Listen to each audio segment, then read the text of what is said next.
आशिक हिंदुस्तान के कोने कोने में हर मज़हब व मिल्लत के हमारे मुसलमान, हिंदू भाई, सिख भाई, क्रिश्चियन भाई जो भी दरबार में हाज़िरी देते हैं वो सब यहाँ पे आएँ दरबार के अंदर और रूहानी एहसास और अपनी दुआओं की कबूलियत के साथ यहाँ पे आए। कोरोना महामारी से पूरा देश पिछले 1.5 साल से जूझ रहा है। लोग इस महामारी के खात्मे के लिए अपने अपने इष्ट देवों को याद कर मुसीबतों से पार पाने की दुआएं कर रहे हैं। पिछले 14 महीनों से सभी धार्मिक स्थल आम श्रद्धालुओं के लिए बंद हैं। ऐसे में लोग अपने अपने इष्ट देवों के दर्शन नहीं कर पा रहे।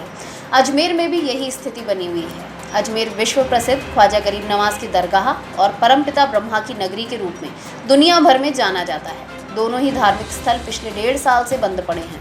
ऐसे में श्रद्धालु इनके दर्शन नहीं कर पा रहे। इसके साथ ही इन दोनों ही धार्मिक स्थलों से जुड़े बाजार भी कुछ खास कमाई नहीं हो पाने की वजह से नुकसान उठा रहे हैं।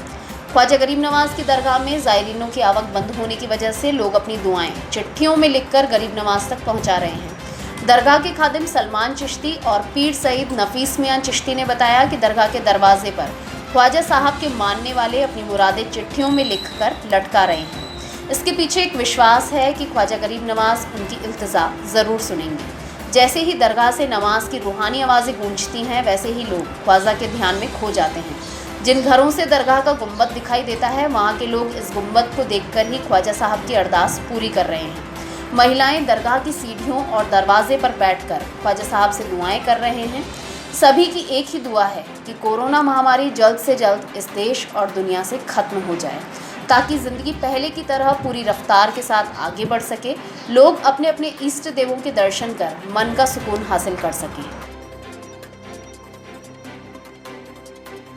यहाँ 14 महीने से ज़्यादा हो गए हैं लॉकडाउन को लगे हुए और 14 महीने से दरबार शरीफ बंद है। बीच के अंदर में 1-1.5 महीने के अंदर दरबार शरीफ खुला था तो कुछ ज़ायरीनों का आना जाना चालू हो गया था। उसके बाद से ज़ायरीनों का आना जाना यहाँ पे बंद है। ज़ायरीन आते हैं, बाहर से चौखट चूमते हैं, बाहर से चौखट चूमने के बाद में अपनी रुदात और अपनी अर्जियाँ गेट के ऊपर में बांधते हैं, अपनी मन्नत के धागे गेट के ऊपर में बांधते हैं और गरीब नवाज़ की बारगाह के अंदर में इल्तिजा करते हैं कि जल्द से जल्द हुज़ूर गरीब नवाज़ का आस्ताना खुले और यहाँ पर हमारी हाज़िरी हो। इस दरगाह के बंद होने से यहाँ पर हज़ारों सैकड़ों घरों के जो रोज़ी रोज़गार है वो बंद पड़े हुए हैं। उसकी वजह से यहाँ पर आने जाने वाले ज़ायरीनों की वजह से सारे दुकानदारों के दुकान के धंधे ठप हैं, होटलें ठप हैं, सारे गेस्ट हाउस बंद पड़े हुए हैं।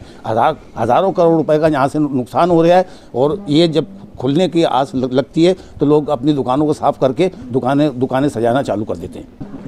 गेटों के ऊपर में महिलाएं अपनी हाज़िरी भी भर रही हैं और गेटों के ऊपर में बैठ के अपनी हाज़िरी भी भरती हैं और सरकार की बारगाह के अंदर में इल्तिजा करती हैं गरीब नवाज़ जल्द से जल्द आपका आस्थाना खुले और हमारी हाज़िरियाँ हों और यहाँ पे आने जाने वालों से हमारी रोज़ी रोटी चले।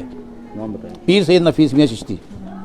आदाब और सलाम आप सबको। इन्हीं दुआओं के साथ कि जो बंदिशें हैं, जो पाबंदियाँ हैं धार्मिक स्थलों की, ख़ासकर अजमेर दरगाह शरीफ में, ये पूरे 14 महीने से ज़्यादा हो गए हैं। बीच में दरबार खुला भी था, तमाम जब केसेस कम थे, लेकिन जो दूसरी वेव के आने से रमज़ान के पहले से दरबार शरीफ अभी बंद है आवाम के लिए। तो लोग आसपास जो रहते हैं दरबार के, दरगाह शरीफ के, जो दिलों को सुकून हासिल करने के लिए जो भी दरबार के गेट्स हैं या दरवाज़े हैं जहाँ से गरीब नवाज़ का गुंबद नज़र आता है या दुआए रोशनी की सदा सुनाई देती है, जो भी रूहानी दुआएं होती हैं दरबार में अगर वो सुनते हैं तो उससे दिल को सुकून मिलता है। उसी सुकून को हासिल करने के लिए जो लोग आसपास है वो बैठ जाते हैं, जो लोग घरों में हैं वो अपनी इबादत कर रहे हैं इसी दुआ के साथ कि जल्द ये दरबार के दरवाज़े खुलें और लोग अपनी तरीके से दरबार में हाज़िरी दें, गरीब नवाज़ी कदमबोसी करें और वो रूहानी एहसास को अपने रूहानी तरबियत और रूहानी शिफा का ज़रिया बनाएं।